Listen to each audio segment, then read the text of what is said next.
सूचना और लोकसंपर्क विभाग पक्षर स्थानीय ओयूएटी कृषि सेवा सदन पूर्वतन प्रधानमंत्री अटल बिहारी वाजपेयी जयंती और सुशासन दिवस पालन हो जाएगी। कार्यक्रम में मुख्यमंत्री श्री मोहन चरण माझी मुख्य अतिथि भाव जोगदे वाजपेयी जी थिले जड़े देवोपम व्यक्ति बोली कहिथिले।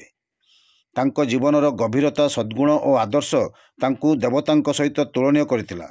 तांकर व्यक्तित्व थिला शांत स्निग्ध सरल और नम्र। दलमत निर्विशेष से थिले समस्तंकर प्रिय।